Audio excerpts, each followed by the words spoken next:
Hello friends, welcome to today's class. आज हम पढ़ेंगे प्रेगनेंसी के दौरान होने वाले फिजियोलॉजिकल चेंजेस। वैसे प्रेगनेंसी में बहुत सारे चेंजेस होते हैं, साइकोलॉजिकल, इमोशनल, फिजियोलॉजिकल, एनाटॉमिकल। ठीक है, तो आज हम शुरू करेंगे फिजियोलॉजिकल चेंजेस से। ठीक है, तो फिजियोलॉजिकल चेंजेस किसके अंदर हम देखेंगे? वल्वा में। वल्वा के अंदर कौन कौन से फिजियोलॉजिकल चेंजेस देखने को मिलते हैं? वल्वा है जो बहुत ज्यादा इडिमेटस हो जाती है, वस्कुलर हो जाती है, सुपरफिशियल वेरिकोसिटीज दिखती है उसमें। इसका मतलब क्या हुआ? एडिमा यानी सूजन आ जाती है वल्वा के अंदर। वस्कुलर हो जाती है ड्यू टू एस्ट्रोजन इंक्रीज होने की वजह से, एस्ट्रोजन जो हार्मोन है उसके बढ़ने की वजह से वल्वा है जो वस्कुलर हो जाएगी। और सुपरफिशियल वेरिकोसिटीज दिखती है, यानी वेन्स है जो बहुत ज्यादा एनलार्ज हो जाती है। ठीक है, अब वेजाइना के अंदर क्या चेंजेस देखने को मिलते हैं? वेजाइना की जो वॉल्स है वो बहुत ज्यादा हाइपरट्रोफाइड हो जाती है। हाइपरट्रोफाइड का मतलब क्या होता है? उसके जो सेल्स है, नंबर ऑफ सेल्स, वो इंक्रीज हो जाते हैं।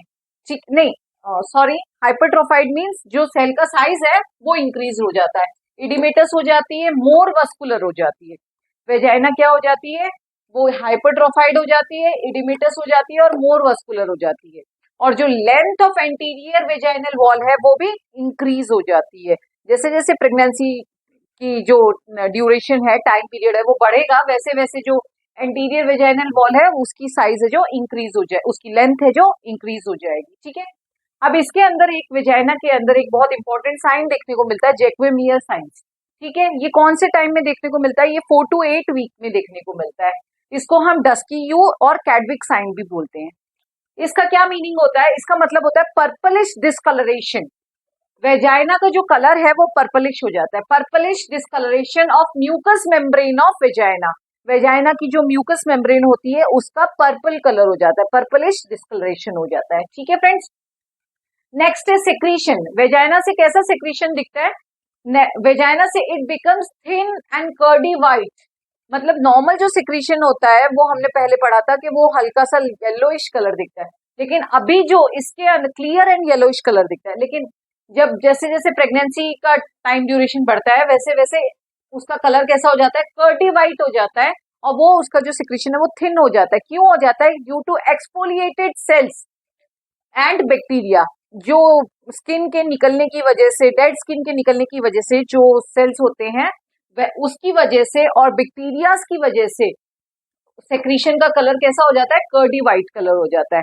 और जिसका पीएच लेवल है वो ज्यादा एसिडिक हो जाता है, वो 3.5 से 6 तक हो जाता है। ठीक है, due to more conversion of glycogen into lactic acid. Lactic acid, glycogen का लैक्टिक एसिड में ज्यादा चेंज होने की वजह से, लैक्टोबैसिलस बैक्टीरिया से, उस वजह से ये जो है पीएच का जो है वो ज्यादा एसिडिक हो जाता है। ठीक है फ्रेंड्स, अब इसके अंदर हम देखते हैं यूट्रस। यूट्रस कैसा हो जाता है? नॉन प्रेग्नेंट लेडीज के अंदर जो यूट्रस का वेट है वो 60 ग्राम्स रहता है, लेकिन जब प्रेगनेंसी के दौरान ये जो वेट है वो 20 गुना, 20 टाइम्स ज्यादा बढ़ जाता है। ठीक है, नॉन प्रेग्नेंट स्टेट में वेट कितना रहता है? 60 ग्राम्स, लेकिन जब तक टर्म प्रेगनेंसी होती है वो कितना हो जाता है? 900 से 1000 ग्राम तक हो जाता है।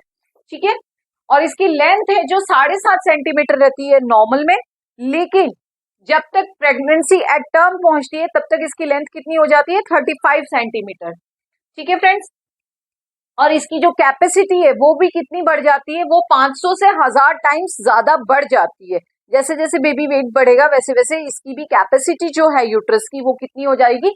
500 से 1000 टाइम्स ज्यादा हो जाएगी। ठीक है, अब हाइपरप्लेशिया हो जाता है। हाइपरप्लेशिया यानी नंबर ऑफ सेल्स में इंक्रीज होना। तो हाइपरप्लेशिया हो जाता है, हाइपरट्रॉफी हो जाती है। हाइपरट्रॉफी मतलब साइज ऑफ सेल्स में बढ़ना। ऑफ मसल्स, मसल्स की हाइपरप्लेशिया हो जाएगा मसल्स का, और हाइपरट्रॉफी हो जाएगी। शेप कैसा हो जाता है? यूट्रस का शेप जो होता है नॉन प्रेग्नेंट लेडीज में पायरीफॉर्म रहता है। ठीक है, बाद में जब 12 वीक्स होते हैं तब तक वो ग्लोब्यूलर हो जाता है, फिर उसके बाद में 20 वीक्स तक जाने तक वो ओवॉइड हो जाता है, और लास्ट में 36 वीक्स तक पहुंचते पहुंचते वो कैसा हो जाता है? स्फेरिकल शेप हो जाता है। तो शेप है जो नॉन प्रेग्नेंट लेडीज के अंदर हमारे पायरीफॉर्म रहेगा, फिर 12 वीक्स तक जाते जाते ग्लोब्यूलर हो जाएगा, फिर उसके बाद में ओवॉइड हो जाएगा 20 वीक्स तक, और जब टर्म प्रेगनेंसी 36 वीक्स तक आएगी तब तक उसका शेप कैसा हो जाएगा? स्फेरिकल हो जाएगा। ठीक है, पोजीशन कैसी रहती है इसकी? पोजीशन इसकी रहती है एंटीवर्टेड। और जब टर्म तक आती है तब तक वो कैसी हो जाती है, इरेक्ट हो जाती है। एंटीवर्टेड कब तक रहती है, अप टू 8 वीक्स तक कितनी रहती है, एंटीवर्टेड। और इरेक्ट कब हो जाती है वो, आफ्टरवर्ड्स, बाद में है ना इरेक्ट पोजीशन हो जाती है। इसमें एक मेन साइन देखने को मिलता है हमको, ब्रैक्सटन हिक कॉन्ट्रैक्शन। किसमें, यूट्रस के अंदर। यूट्रस के अंदर कॉन्ट्रैक्शंस कैसे आते हैं, ब्रैक्सटन हिक कॉन्ट्रैक्शन आते हैं। ये कब से स्टार्ट हो जाते हैं, ये 6 से 8 वीक्स पे स्टार्ट हो जाते हैं। लेकिन एक प्रेग्नेंट लेडी को ये फील कब होने लगते हैं, 20 से 24 वीक्स पे ये फील होने लगते हैं। तो ये किस टाइप के ब्रैक्सटन हिक कॉन्ट्रैक्शन होते हैं, ये होते हैं इरेगुलर, इनफ्रीक्वेंट, स्पाज्मोटिक। इरेगुलर होंगे, बराबर नहीं चल रहे होंगे, इनफ्रीक्वेंट होंगे, कभी थोड़ी थोड़ी देर से आएंगे, कभी ज्यादा आएंगे, स्पाज्मोटिक यानी पेन, स्पाज्मोटिक यानी ऐसे स्पाज्म की तरह पेन आएंगे, पेनलेस, दर्द नहीं होगा, और without any effect on dilatation. Dilatation में जो सर्विक्स का डायलिटेशन होता है उसके ऊपर इसका कोई इफेक्ट नहीं होता है। सिर्फ ये इस तरह के कॉन्ट्रैक्शंस हैं जो प्रेग्नेंट लेडीज को फील होते हैं 20 से 24 वीक्स पे, और ये प्रेग्नेंट ये स्टार्ट कब होते हैं, 6 से 8 वीक्स पे। तो इस तरह के जो सर्विक्स के इस तरीके से जो कॉन्ट्रैक्शन है यूट्रस के अंदर वो हमको देखने को मिलते हैं। ठीक है फ्रेंड, इसके बाद है सर्विक्स।